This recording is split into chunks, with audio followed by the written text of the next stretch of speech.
नमस्कार। आप देख रहे हैं देश न्यूज़। मैं हूं आपके साथ सूरज पाठक। हमारे खास कार्यक्रम वो जो जानना जरूरी है, इसमें आपका स्वागत है। इस कार्यक्रम में हम जिस यात्रा पर हैं, चलो राम की ओर, भगवान श्री राम को जानने की, हालांकि उन्हें तो कोई नहीं जान पाया।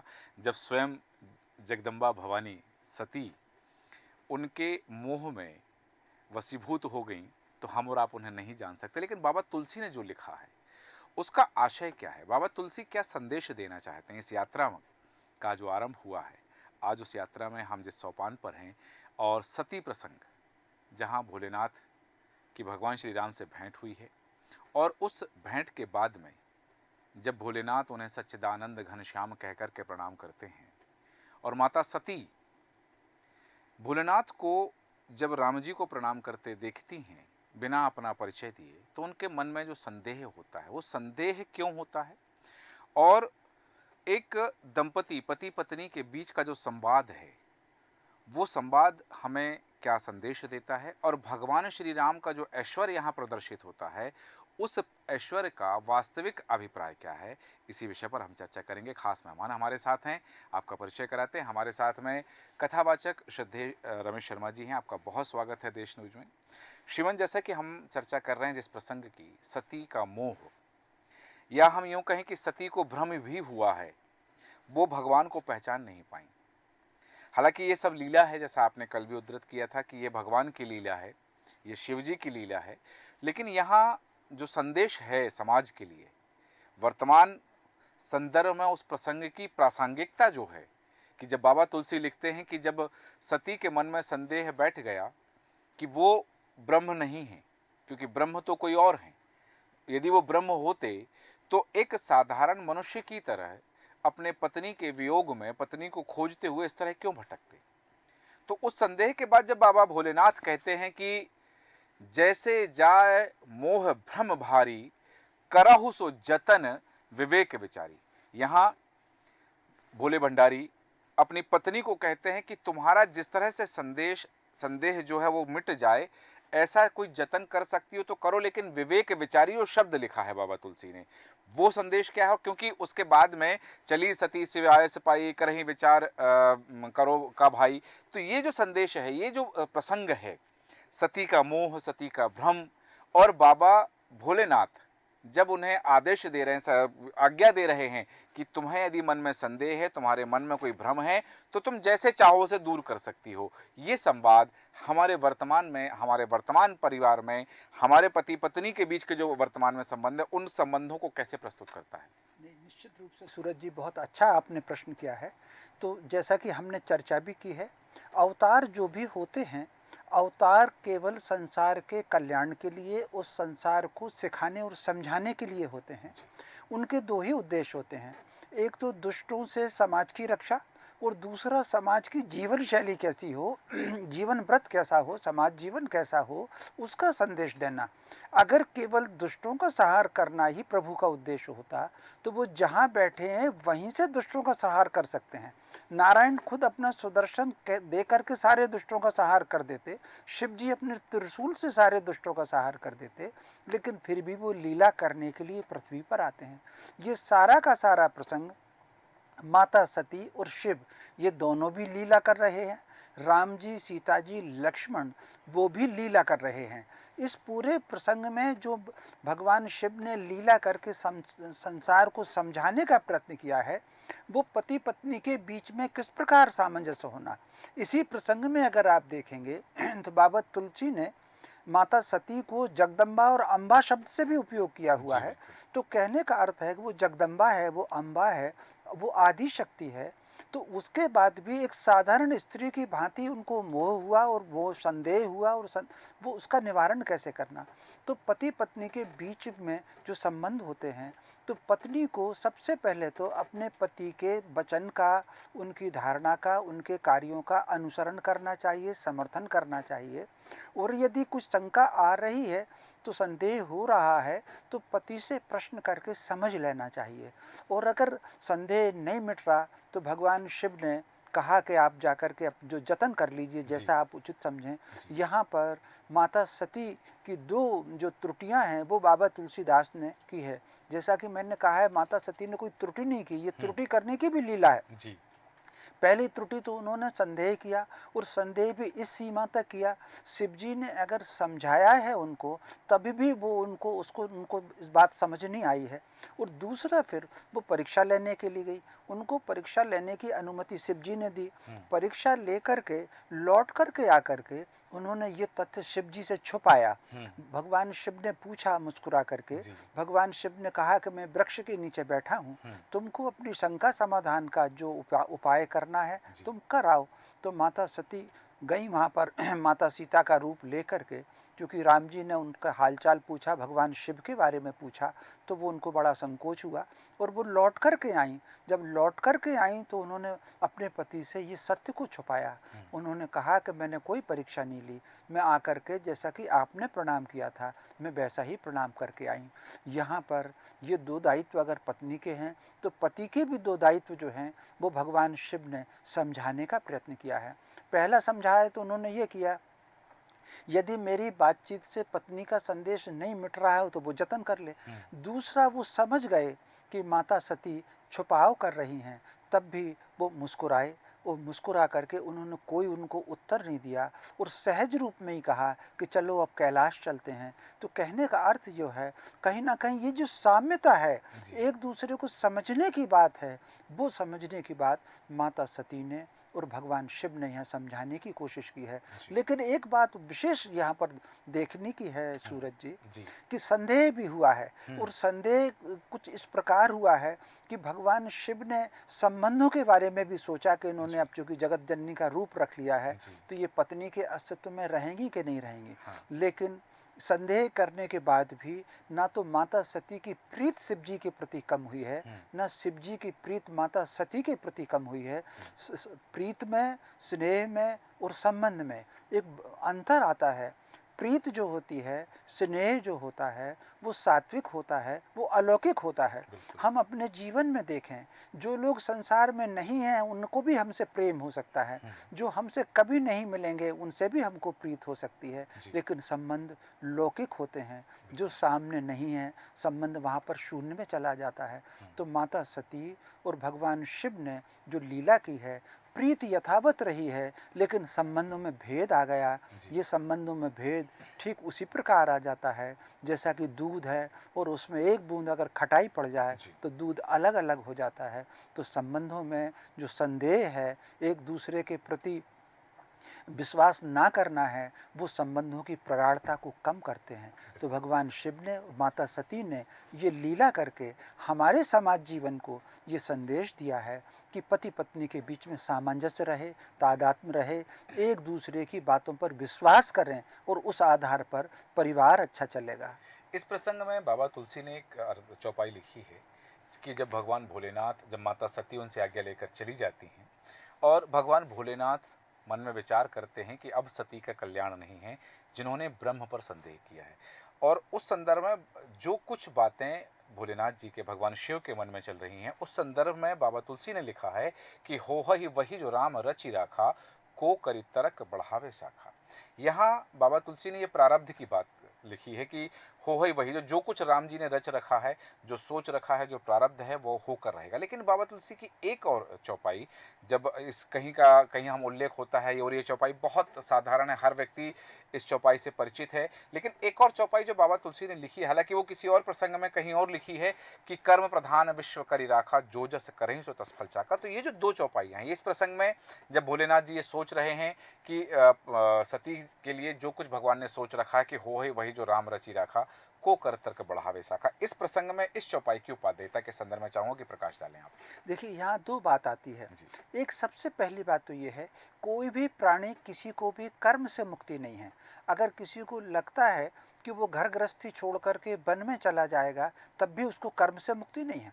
उसको अपने भोजन का प्रबंध करना है, शयन का प्रबंध करना है, निद्रा का, आहार का, ये सारे उसको प्रबंध करना ही है। कहीं अगर कोई वन्य प्राणी आ गया तो उससे स्वयं की सुरक्षा का प्रबंध करना है। तो ये सारे के सारे कर्म में आते हैं। यदि आप निद्रा अवस्था में भी हैं तभी भी आपके शरीर के कितने अंग हैं जो कर्म करते हैं। तो व्यक्ति को कर्म की प्रेरणा दी गई है, लेकिन कर्म के आधार पर यदि दिशा कुछ चूक हो रही है तो उस परिणाम को लेकर के आप संताप में ना रहें और उसको भगवान के चरणों में रख करके, भगवान के चरणों में ये मान करके सोचें कि संभवतः ये परिणाम जो था ये ईश्वर की लिखी हुई इच्छा थी, उनके आधार पर ही इसके परिणाम आए। इससे आपको तनाव नहीं होगा। कई बार क्या होता है, हम किसी दिशा में कर्म करते हैं और कर्म करने से परिणाम अगर अनुकूल नहीं आते तब हमको तनाव उत्पन्न होता है, जी। वो संताप उत्पन्न होता है। वो संताप हमारी आगामी यात्रा को प्रभावित करता है। आगामी यात्रा प्रभावित ना हो, जो बाबा तुलसीदास ने इसमें कहा है कि जो जस करी तो तस फल साका, जी। यही बात जो है लगभग प्रकारांतर से भगवान कृष्ण ने गीता में अर्जुन को समझाई है। जी। उसमें कहा है कि कर्ता भी मैं हूँ, कर्म भी मैं हूँ, क्रिया भी मैं हूँ और कर्म फल भी मैं हूँ, तू केवल निमित्त है। जी। व्यक्ति अगर स्वयं को निमित्त मान करके परिणाम की बिना चिंता किए हुए लक्ष्य का निर्धारण करके, यहाँ दो अलग अलग बातें हैं। परिणाम की चिंता नहीं करना, लेकिन लक्ष्य का निर्धारण अवश्य करना है। तो वो लक्ष्य का निर्धारण करके व्यक्ति अगर आगे बढ़ेगा, उसमें अगर परिणाम अनुकूल ना हो तो उसको इसकी समीक्षा करना चाहिए कि मेरे कर्म में कहाँ चूक हुई है। यहाँ भी माता सती ने अपने कर्म की समीक्षा की है और समीक्षा करके उनको इस बात का दुख हुआ है कि उन्होंने अविश्वास करके भगवान शिव की जो बात की, अविश्वास करके ठीक नहीं किया। उन्होंने अपने कर्म की समीक्षा की है और भविष्य की यात्रा निश्चित की है कि उनको अब आगे क्या करना है। तो इन दो चौपाइयाँ जो आपने कही हैं, जी। बाबा तुलसीदास ने कर्म को प्रधानता दी है जी। कि आपको हाथ पर हाथ रख करके बैठना नहीं है। हाँ। आपको अपना पुरुषार्थ करना है, जी। परिश्रम करना है, संसार में आगे बढ़ना है। लेकिन यदि कोई परिदृश्य विपरीत उपस्थित होता है तो उसको प्रभु के चरणों में रख करके आगे बढ़ना है। बिल्कुल, आपने उत्तम बात कही कि हमें पुरुषार्थ भी करना है और कर्म को जहाँ प्रधानता है वहीं प्रारब्ध को भी प्रधानता है, तो दोनों चीज़ों के समावेश को लेकर के जीवन में समरसता हम ला सकते हैं। लेकिन यहाँ एक बात जैसा कि आपने उल्लेख किया कि भगवान की जो लीलाएं हैं, भगवान शिव की लीला है, माता सती की लीला है, श्री राम जी की जो लीला है, उस लीला में यहाँ जो दृश्य उपस्थित होता है कि जब माता सती जा रही हैं परीक्षा लेने के लिए और वो सीता जी का रूप धारण करती हैं और सीता जी का रूप धारण करके भगवान के समक्ष उपस्थित होती हैं, तो लखनलाल जी जो है, लक्ष्मण जी जो उनके साथ हैं, वो चकित हो जाते हैं। लेकिन भगवान श्री राम जी उनको पहचान करके कहते हैं कि जोर पान प्रभु कीन प्रणामो, पिता समेत लीन निज नामो। और फिर उन्होंने जो बात कही है कि कहु बहोर कहाँ वृष केतु, विपिन अकेले फिरई कहीं हेतु। तो भगवान ने जो सीता जी का रूप रखा था माता सती ने, वो तो पहचान गई कि ये माता सती हैं और उन्होंने अपना नाम लेकर के, पिता का नाम लेकर के प्रणाम किया और पूछा कि भोले भगवान भोलेनाथ कहाँ है, शिव जी कहाँ है, आप अकेली कहाँ घूम रही हो। एक तो ये बात कि भगवान की ये लीला क्या प्रदर्शित करती है। दूसरी बात, जैसा आपने उल्लेख किया कि उन्होंने अपने पति से झूठ बोला वहां से आकर के कि कछु न परीक्षा लीन गुसाई कीन प्रणाम तुम्हारी नाई। तो पति से झूठ बोलने का जो हश्र हुआ है वो तो आगे कथा में आएगा, लेकिन वास्तव में क्या ये माता सती की त्रुटि थी कि उन्होंने असत्य भाषण किया भगवान भोलेनाथ से? निश्चित रूप से ये बात बिल्कुल सही है। हमेशा परिवार में, जैसा कि हमने बार बार कहा भी है कि वो लीला है, माता सती की भी लीला है और भगवान शिव की भी लीला है और राम जी की भी लीला है। तो ये जो लीला की हैं भगवान राम जी ने, शिव जी ने, ये समझाने के लिए लीला की है कि सबसे पहले तो आपको विश्वास करना, और अगर किसी वजह से आप विश्वास नहीं कर पा रहे हैं, संदेह नहीं कर पा रहे हैं, तो आपको छुपाव नहीं करना है। जो सत्य है उसको सामने प्रकट करना है। ये इसमें संदेह, इसकी पूरी कथा का ये संदेश उन्होंने दिया है कि दिया है। पति को भी इस मामले में यहाँ भगवान शिव ने पतियों को भी ये संदेश दिया है कि आपको यदि पता लग भी जाए कि पत्नी झूठ बोल रही है, तब भी आपके चेहरे पर मुस्कान रहना चाहिए, समझाने का प्रयत्न करना चाहिए। प्रीति में कोई अंतर ना आए, संबंधों में भेद हो सकता है। कई बार कोई घटनाक्रम ऐसी होती है जो घटनाक्रम काल के और समय के वशीभूत होकर के हम कोई ऐसा पग उठा लेते हैं, लेकिन उससे आपके भीतर मन में प्रीत में कोई कम ना हो। भगवान शिव ने यहाँ पतियों को भी संदेश दिया है कि पत्नी का अगर कुछ विचार मन में उठ रहा है तो उसको शंका समाधान करने दें, और अगर असत्य बोल रही है तब भी आपको ये प्रकट ना कीजिए कि मुझे पता चल गया है कि आप असत्य बोल रही हो। कई बार हमारी बातचीत में हम देखते हैं, हम तुरंत रिश्तों में ये बात कहते हैं कि ये तो आप असत्य बोल रहे हैं, ये ऐसा नहीं हुआ, मुझे तो ऐसा पता लगा।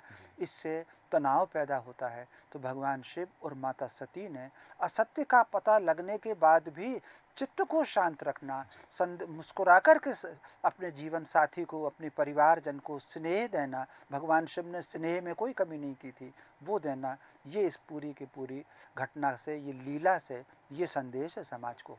बिल्कुल उत्तम बात आपने कही कि ये जो भगवान शिव की लीला है, माता सती की लीला है, श्री राम जी की जो लीला है, ये लीला संदेश है। लेकिन यहाँ एक बात और है कि जब भगवान भोलेनाथ ने, भगवान शिव ने माता सती के उस कृत्य को उन्होंने जान लिया कि इन्होंने सीता जी का रूप रखा था, श्री राम जी को प्रणाम किया है और श्री राम जी ने इन्हें अपना ऐश्वर्य दिखाया, अपनी माया दिखाई है और यहाँ आकर के सत्य भाषण किया है, तब भगवान भोलेनाथ के मन में जो बात आई है कि वो मेरे आराध्य हैं और इन्होंने सीता जी का स्वरूप धारण किया है, तो अब इस तन से, जो माता सती का यह जो तन है, इस तन से तो इन्हें मैं स्वीकार नहीं कर सकता हूँ। हाँ, दूसरा तन जब इनका धारण हो जाएगा तब स्वीकार करूँगा, क्योंकि यहाँ पर इन्होंने सती कीन सीता कर वेशा, शिव और भयहु विषाद विशेषा। भगवान शिव के मन में जो विषाद हुआ है, वो क्या संदेश है समाज के लिए? देखिए, ये कहीं ना कहीं संबंधों की उच्चता का संदेश है, संबंधों के एक आदर्श स्वरूप का संदेश है कि जिस किसी को भी हम आदर्श समझते हैं, उसकी भूमिका अगर कोई निभाने की प्रयत्न करता है, तो वो कहीं ना कहीं वो भूमिका में भी हम उस व्यक्ति को उस आदर्श पर पहुंच जाता है और कहीं ना कहीं एक मनोवैज्ञानिक व्यक्ति पर प्रभाव डालता है। ये जो संबंधों की श्रेष्ठता और उच्चता है, उस बात का संदेश है। इसको समझने के लिए हम अपने आसपास ही देखें। हमने कई बार रामायण देखी, दूरदर्शन पर भी आई, कई चैनलों पर भी आई। उसमें जिन्होंने राम की भूमिका निभाई थी, जिन्होंने सीता की भूमिका निभाई थी, समाज ने उनको भी पूज्य माना। वो साधारण मनुष्य थे जिन्होंने राम की भूमिका निभाई। स्वाभाविक रूप से उसके लिए उन्होंने धन के लिए भी भूमिका निभाई, लेकिन फिर भी समाज ने उनको राम का स्थान दिया, समाज ने उनको सीता का स्थान दिया। जब जिन्होंने कृष्ण की भूमिका निभाई, वो जब भोपाल राजगढ़ से आए चुनाव लड़ने के लिए, तो कितने स्थानों पर लोगों ने उनका पूजन किया। तो ये जो संबंधों की श्रेष्ठता उच्चता का आदर्श है, भगवान शिव ने लीला करके यही संदेश दिया है कि आपने अगर माता सीता की भूमिका निभा ली है, तो मेरे लिए आप उसी स्थान पर हो, मैं अब आपको उसी दृष्टि से देखूंगा। पत्नी का जो भाव है, वो ठीक है कि आप मेरे साथ रहेंगी, परिवार रहेंगी, हम लोग साथ में भी रहेंगे, लेकिन कहीं ना कहीं मेरे मन में आपके प्रति जो सम्मान है, जो स्थान है, वो उसी उच्चता पर आएगा। ये एक सामान्य मनोविज्ञान है जिसकी लीला करके भगवान शिव और माता सती ने संसार को संदेश दिया है। बिल्कुल उत्तम बात है। लेकिन यहाँ जहाँ चर्चा होती है, जब सामाजिक परिवेश में चर्चा होती है या पारिवारिक संदर्भ में चर्चा होती है, तब उल्लेख जरूर होता है कि परम पुनीत न जाय तज किए प्रेम बड़ पाप और प्रगट न कहत महेश कछु हृदय अधिक संताप। क्या माता सती का ये अपराध वास्तव में इस योग्य था कि भगवान शिव उनका त्याग कर दें, कि जब तक इस तन में सती हैं और यह जो तन सती का है, इस तन से मैं उन्हें पत्नी के रूप में स्वीकार नहीं कर सकता। हालांकि देवताओं ने उनकी सराहना की है, उसके बाद जाकर के पता चला माता सती को कि भगवान भोलेनाथ मेरा त्याग कर चुके हैं। लेकिन क्या वास्तव में माता सती का यह अपराध था? हालांकि हम बात कर रहे हैं उनकी लीला की, लेकिन लीला के माध्यम से जो कहना चाहते हैं, तो वो इस अपराध को इतना बड़ा मानते हैं भोलेनाथ जी, भगवान शिव, कि उन्होंने सिर्फ इसलिए माता सती का त्याग कर दिया कि उन्होंने सीता जी का रूप रखा था। देखिए, मोटे तौर पर यहाँ दो बात है। उन्होंने त्याग नहीं किया था, भगवान शिव के साथ तो माता सती रही हैं साथ में, लेकिन कहीं ना कहीं जो दृष्टि का भाव था, उस दृष्टि के भाव में परिवर्तन आया है। तो वो पहले चूंकि उनको अर्धांगिनी के रूप में, पत्नी के रूप में जो मानते थे, उस भाव में परिवर्तन आया है। उन्होंने कोई त्याग नहीं किया। माता सती भगवान शिव के साथ कैलाश पर ही बहुत वर्षों तक रही हैं।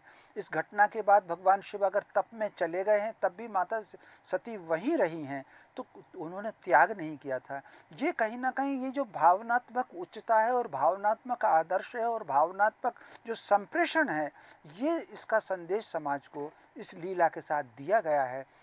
भगवान शिव ने जो मन में सोचा है, जैसा कि हम लोग सब जानते हैं, भगवान शिव और माता सती या माता पार्वती दोनों अलग अलग नहीं है, अर्धनारीश्वर रूप है भगवान शिव का। उसी एक स्वरूप में शिव भी समाये हैं, एक स्वरूप में माता सती भी समाई हैं। किसी से कुछ अदृश्य नहीं है, दोनों सब देख सकते हैं। माता सती भी त्रिकालदर्शी हैं, भगवान शिव भी त्रिकालदर्शी हैं। पहले क्या घटा है, भविष्य में क्या घटने वाला है, वर्तमान अगर हो रहा है तो क्यों हो रहा है, इन सब के दृष्टा वो हैं। तो ये कथाएं जो हमको दी गई हैं, ये केवल हमको भक्ति उत्पन्न करने के लिए दी गई हैं। इस कथा में जिस प्रकार बाबा तुलसीदास ने राम जी के चरित्र को आगे रखा है और माता सीता का स्वरूप लिख करके माता सती ने लीला की है, शिव ने जो लीला की है, इसका उद्देश्य केवल और केवल राम जी को सामने रख करके उनको आदर्श के रूप में स्थापित करके, क्योंकि समाज में कई बार एक ही पंथ के लोग होते हैं, लेकिन अगर किसी की पसंद अलग है, कोई किसी का प्रतीक अलग है, तो उसमें से भेद उत्पन्न होते हैं, कहीं ना कहीं कुछ दूरियां होती हैं। तो बाबा तुलसीदास ने इन सारी कथाओं के माध्यम से दो ही संदेश दिए हैं। एक तो भीतर भक्ति का भाव उत्पन्न हो, शिव जी के प्रति हो, सती के प्रति हो, राम जी के प्रति हो, सीता माता के प्रति हो, भक्ति का भाव उत्पन्न हो। और दूसरा, समाज में आदर्श की स्थापना हो। एक बात बहुत मोटे तौर पर सूरज जी ये है, ये जो जितनी भी कथाएं हैं, ये मान कर के चलिए, ये नदियों के घाट हैं। जिस प्रकार घाट नदी की ओर आकर्षित करता है, उसी प्रकार ये सारी की सारी कथाएं मनुष्य को अपने इष्ट की ओर, अपने तीर्थ की ओर आकर्षित करती हैं। और फिर जिस प्रकार नदियाँ, एक नदी दूसरी नदी में मिलती है, दूसरी तीसरी में मिलती है, फिर आगे चल कर के महासागर में चली जाती हैं। तो हम जो भी भक्ति किसी की कर रहे हैं, लीला को देख करके प्रभावित होकर के हम अपने इष्ट के पास पहुंच रहे हैं, अंत में ये भक्ति परम ब्रह्म के पास ही पहुंचने वाली है। परम ब्रह्म महासागर के रूप में है। तो ये सारी कथाएं, तो समाज को इन कथाओं में जो घटनाक्रम है, उस घटनाक्रम में उलझने की आवश्यकता नहीं है। कथाओं का संदेश क्या है, उस संदेश को अपने जीवन में लाएं, उससे आपका जीवन श्रेष्ठ बनेगा, संसार श्रेष्ठ बनेगा, भारत श्रेष्ठ बनेगा। बिल्कुल सही कहा कि वो कथाओं को जीवन में चरितार्थ करना, उन्हें आत्मसात करना, उन कथाओं के संदेश को आत्मसात करना ही कथाओं को सुनने का, उनको जानने का और उनमें डूबने की चरितार्थ उनको कर पाएगा। लेकिन यहाँ एक बात है, जैसे कि भगवान भोलेनाथ की हमने भक्ति देखी कि वो भगवान श्री राम जी के प्रति उनकी आसक्ति है, भगवान श्री राम जी के प्रति उनका समर्पण है कि जब उनकी पत्नी माता सती ने सीता का रूप रखा तो उन्होंने पत्नी के रूप में उनको स्वीकार नहीं किया, हाँ साथ में जरूर रखा जैसा आपने कहा। लेकिन यहाँ माता सीता की जो पीड़ा है, कि माता सती की जो पीड़ा है, और माता सती जब कहती हैं कि जल पय सरस विकाय, देखहूँ प्रीत की रीत भली, और बिलग होय रस जाय, कपट खटाई परत पुनि, कि ये जो बातें हैं हमें संदेश क्या देती हैं कि समाज में जब कोई भी रिश्ता हो तो उसमें कपट की खटाई नहीं, क्योंकि बाबा तुलसी जो लिखते हैं कि बिलग होय रस जाय, कपट खटाई परत पुनि, तो ये जो चीजें हैं क्या वास्तव में चरितार्थ हो पाती हैं कि रामचरितमानस पढ़ने वाले, रामचरितमानस सुनने वाले क्या इस बात को स्वीकार कर पाते हैं कि संबंधों में जरा सी भी कपट की खटाई नहीं होना चाहिए, और कपट की खटाई का जो परिणाम है वो किस रूप में सामने आता है? देखिए, स्वाभाविक रूप से वाकई ये जो आपने कहा है, रामचरितमानस की पूरी रचना बाबा तुलसीदास ने जो रचना की है रामचरितमानस की, राम जी की कथा, और उसमें कितने सारे जो घटनाक्रम हैं जिनका कि हम आगे चल करके चर्चा करने वाले हैं, चाहे माता सती का प्रसंग हो, आगे चल करके हम दक्ष के प्रसंग पर भी चर्चा करेंगे, काल केतु पर चर्चा करेंगे, काल नेमी पर चर्चा करेंगे। ये सारा कहीं ना कहीं संबंधों की श्रेष्ठता का और अपनी संस्कृति से जुड़े रहने का जो संकेत है, वो भगवान राम को सामने रख करके बाबा तुलसीदास ने दिया है। इसी प्रसंग में एक बहुत अच्छा उदाहरण बाबा तुलसीदास ने दिया है। बुद्ध तुलसीदास जी ने ये उदाहरण दिया है कि जिस प्रकार गंगा जल है, तो गंगा जी में यदि कुछ कलुषित जल भी आकर के मिल जाएगा, किसी सरोवर का जल आकर के मिल जाएगा, बरसात का जल आकर के मिल जाएगा, कुछ मल आकर के मिल जाएगा, तब भी गंगा जी में आकर के वो पवित्र होता है। लेकिन यदि गंगा जी के जल में से जल निकाल करके उसकी अलग से सुरा बना ली जाएगी, तो क्या उस सुरा को लोग पवित्र मानेंगे? तो कुल मिलाकर के बाबा तुलसीदास ने समाज को जो संदेश दिया है, अपनी संस्कृति से जुड़ने का, अपनी जड़ों से जुड़ने का, जल यदि गंगा जल जब तक गंगा जी में है तब तक ही वो पवित्र है, और वहाँ से निकल करके उसका फिर मूल्य जो है, उसकी पवित्रता समाप्त होती है, उसकी यात्रा में बाधा आती है। गंगा जल की जो यात्रा है वो महासागर तक जाने की यात्रा है। यदि हमारे मन में किसी प्रकार का भटकाव आता है, किसी प्रकार का संदेह आता है, किसी प्रकार का दुराव और छिपाव आता है, ये दुराव और छिपाव आपको आपके मूल से तोड़ते हैं। मूल से तोड़ना, जिस तरीके से किसी पत्नी का घर से टूट जाना होता है, किसी पत्नी का वही आपको मूल से टूटना है। तो छुपाव करके, दुराव करके, जिस प्रकार यदि माता सती ने लीला किया है, उनका घर का, उनका स्नेह, उनका संबंध में बिखराव आ गया, ठीक उसी प्रकार संसार में बिखराव आता है। हमको अपनी जड़ों से जुड़े रहना है। वो जड़ संस्कृति की है, वो जड़ राष्ट्र की है, वो जड़ परिवार की है, और वो जड़ संबंधों की है। इन संबंधों से जुड़े रहना है। इस पूरी की पूरी कथा में बाबा तुलसीदास ने हमको यही संदेश दिया है कि हम अपने संकल्प के साथ, अपने वचन के साथ, विचार के साथ, शब्द के साथ एक प्रकार की पवित्रता को बना के रखें, भाव की पवित्रता को बना के रखें। यदि हमारे बीच में मन के अंदर संदेह होगा, छुपाव होगा, तो मान कर के चलिए आपके भाव की पवित्रता कमजोर होगी। पवित्रता अगर कमजोर होगी तो आपकी श्रेष्ठता कमजोर होगी। जो माता सती ने लीला करके ये संदेश दिया है कि कहीं ना कहीं छुपाव करने से, संदेह कर देने से उनकी जो गरिमा रही है भगवान शिव की दृष्टि में, उस गरिमा में गिरावट आई है। तो ये जो लीला की है माता सती ने और भगवान शिव ने समाज को ये संदेश देने के लिए की है। बिल्कुल उत्तम बात आपने की। भोलेनाथ ने भक्ति का संदेश प्रस्तुत किया है, भक्ति की पराकाष्ठा बताई है कि उस तन में उनकी पत्नी है, और यदि वो उनके आराध्य की पत्नी का स्वरूप धारण करती हैं तो उन्होंने उस तन का त्याग किया। यहाँ एक बात है कि जब माता सती को इस बात का अनुमान हो गया कि भोलेनाथ ने उनका त्याग कर दिया है, भोलेनाथ के साथ रहते हुए भी उन्होंने कहा कि इस तन से अब मैं आपको पत्नी नहीं मानता, तब माता सती के संदर्भ में बाबा तुलसी जो लिखते हैं कि माता सती कहती है कि तो मैं विनय करहूँ कर जोरी, छूटी बेग देह यह मोरी। कि वो भी उस देह में जीना नहीं चाहती हैं, वो चाहती हैं कि अतिशीघ्र मेरी यह देह छूट जाए, क्योंकि जो मोरे शिव चरण सने हु, मन क्रम वचन सत्य व्रत ये हु। तो वो जो उनका पतिव्रत नियम है, जो पतिव्रत धर्म है, वो माता सती जब कहती हैं कि ये देह मेरी छूट जाए, तो एक तरफ जहाँ पराकाष्ठा है भगवान शिव की भक्ति की, तो वो पराकाष्ठा स्थापित होती है। दूसरी तरफ ये जो माता सती का वचन है कि छूटी देह यह मोरी, कि मेरी यह देह छूट जाए, ये पतिव्रत धर्म को कहाँ स्थापना करता है इन शब्दों के माध्यम से? देखिए, स्वाभाविक रूप से यहाँ पर माता सती दो प्रकार का संदेश दे रही हैं। एक तो कहीं वो राम को और सीता जी को, इसको श्रेष्ठता का संदेश दे रही हैं, पूरे जगत के नियंता के रूप में उनको स्थापित कर रही हैं। और दूसरा ये संदेश भी दे रही हैं कि हमको यदि संदेह उत्पन्न हो गया है, छुपाव उत्पन्न हो गया है, तो वो किस प्रकार दूर हो। उसके ठीक है कि माता सती ने ये मार्ग निकाला कि मेरा ये देह समाप्त हो और मैं नई देह के रूप में आऊँ, ये माता सती ने मार्ग निकाला। लेकिन ये आवश्यक नहीं है कि आज यदि किसी प्रकार का भाव आता है और हमको अपने दोष का, अपने क्षोभ का आभास होता है, तो हम इस मार्ग पर जाएं।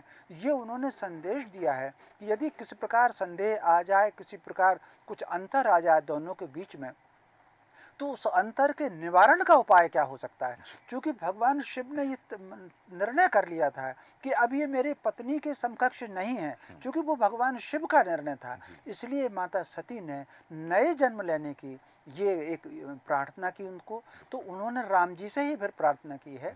तो यहाँ पर एक और बात है, जैसा कि हम प्रतिदिन में हम लोग दोहराते हैं कि ये सारी की सारी लीलाएं हैं, हमको घटना पर नहीं जाना है। हाँ। और ये जो सती का प्रसंग है, ये अगर आप कालखंड की गणना करेंगे तो राम जन्म से भगवान राम का अवतार त्रेता में हुआ है। ये घटनाएं सतयुग से भी पहले की घटनाएं हैं, लेकिन ये समझाने के लिए भगवान शिव ने लीला की है, या तुलसीदास जी ने प्रसंग जोड़ा है। आगे चल करके माता सती गौरी पूजन करती हैं, ये सारे, तो ये सब के सब लीलाएं हैं। और इन लीलाओं से, इस पूरे के पूरे घटनाक्रम से संबंधों की जो श्रेष्ठता है, उस श्रेष्ठता का संदेश हमको ये लेना है, पति के मन में भी लेना है, पत्नी के मन में भी लेना है, और इष्ट के प्रति भी लेना है। यदि पति के कोई इष्ट हैं तो पत्नी को उसमें कोई चर्चा नहीं करनी, आपको उन इष्ट को प्रणाम प्रणाम करना है। बिल्कुल। तो ये जो चर्चा है, अगर भगवान शिव के इष्ट राम हैं तो माता सती को उन राम को प्रणाम करना ही था, अनुसरण करना ही चाहिए। तो ये जो संदेश आज समाज को है कि मन में किसी प्रकार का भेद ना हो, किसी प्रकार का विभेद ना हो, ये संदेश देने का प्रयत्न माता सती ने और भगवान शिव ने किया है। बहुत उत्तम बात आपने कही कि यह जो संदेश है कि एक दूसरे के प्रति समर्पण और एक दूसरे के प्रति विश्वास की जो बात है, भक्ति की जो बात है, और इस बात को प्रतिस्थापित यहाँ पर किया गया है भोलेनाथ और माता सती की इस लीला के माध्यम से। यह जो प्रसंग है, आगे और भी बहुत कुछ संदेश है। जबकि माता सती राजा अपने पिता दक्ष के यहाँ जाती हैं, भगवान भोलेनाथ का उनका जो क्रोध जागृत होता है, वो तमाम कथाएं अभी और आएंगी और रामचरितमानस की कथाओं में हम प्रवेश कर चुके हैं, किंतु समय की सीमा है, तो आज की चर्चा को यहाँ विराम देंगे। बहुत धन्यवाद आपका कि हमारे दर्शकों को आपने सारगर्भित जानकारी दी। और यह जो प्रसंग है, जो प्रस्तुत करता है कि जब वो भोलेनाथ हैं, वो शिव हैं, वो आदि हैं, वो अनंत हैं, और माता सती जगत जननी जगदम्बा हैं, अम्बा हैं, लेकिन उसके बावजूद भी यहाँ पति पत्नी का यह जो संबंध है कि जब पति ने अपनी पत्नी को किसी एक कारण से, भक्ति के कारण से, उस देह में पत्नी के रूप में स्वीकार ना करना, तब भोलेनाथ ने उनका जो विरह लिखा है कि यही विधि दुखित प्रजेश कुमारी, अखतनीय दारुण दुख भारी, बीते संवत सहत सहस सतासी, तज समाध शंभु अविनाशी।